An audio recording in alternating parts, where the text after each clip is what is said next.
Salut, c'est Rémi du site coach-photo.fr et aujourd'hui en fait je vais te parler un petit peu d'histoire parce que moi je suis un gros fan d'histoire et donc du coup je vais te raconter une petite anecdote concernant l'histoire de la photographie. Alors on va parler de cette étoffe en fait que tu vois dès à présent sur ton écran. Et cette étoffe, en fait, c'est le Saint-Suaire de Turin. Donc c'est une relique de la religion catholique. Et en fait, ce drap serait en fait le drap qui a servi à embaumer le Christ après la crucifixion.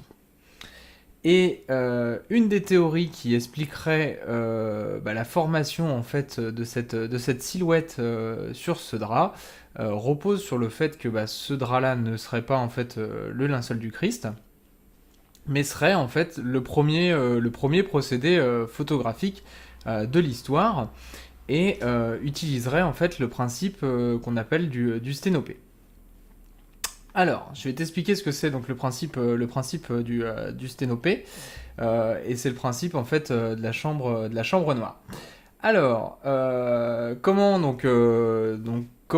aurait été créé donc ce linceul. Donc en fait, ce serait un scientifique italien qui l'aurait créé.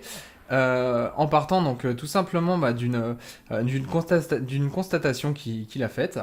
Il avait un arbre en fait situé en face de lui. Alors je te dis un arbre, c'est peut-être pas un arbre, hein, c'est peut-être autre chose.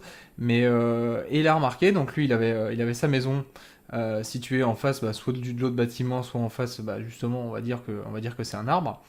Il avait sa maison ici, et un jour, il s'est aperçu qu'en faisant un trou extrêmement petit dans son mur, en fait, les rayons lumineux issus de l'extérieur projetaient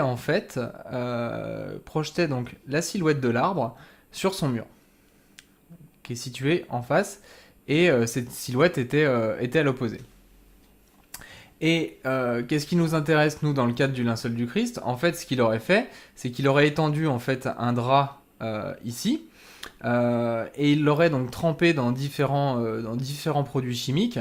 Et ces produits étaient des produits photosensibles, ce qui fait qu'en fait, la projection de l'image qui est située ici sur le foyer objet s'est retrouvé en fait figé sur le linceul qui est situé juste en face de nous.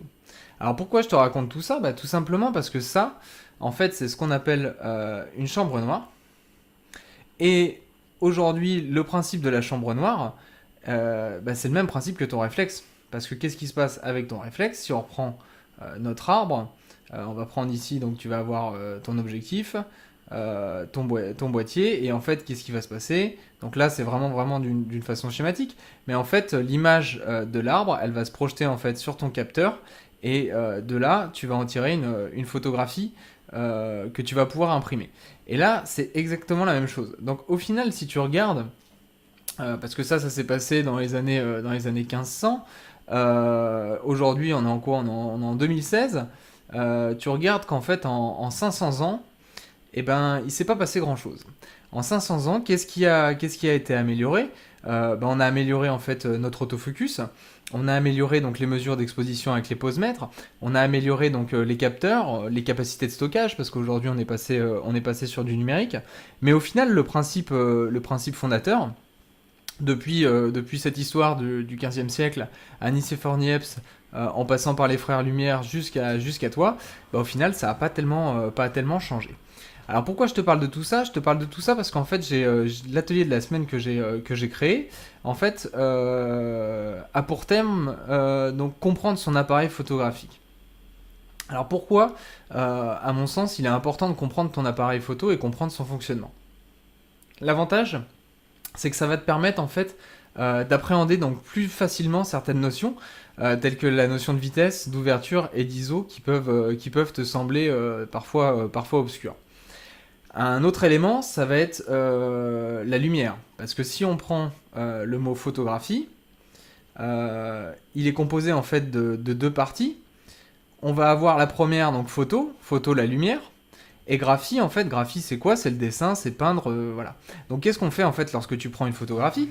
Bah tu peins la lumière, tu dessines la lumière. Et en fait c'est ce qui se projette sur ta photo. Donc c'est quand même important de comprendre ce qu'on photographie, puisque l'enjeu principal de notre photo, en fait, c'est la lumière.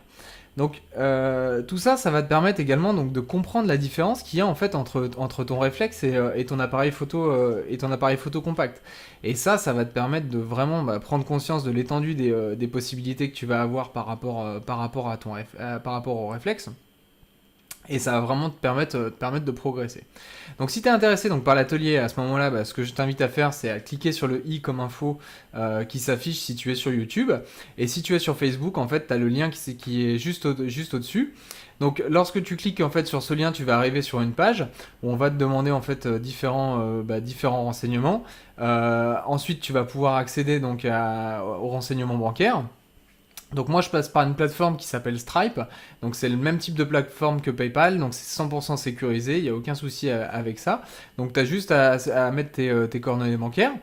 Et ensuite, tu vas recevoir un email en fait avec un login et un mot de passe. Et avec ce login et ce mot de passe, tu vas pouvoir en fait aller te connecter à ton espace membre.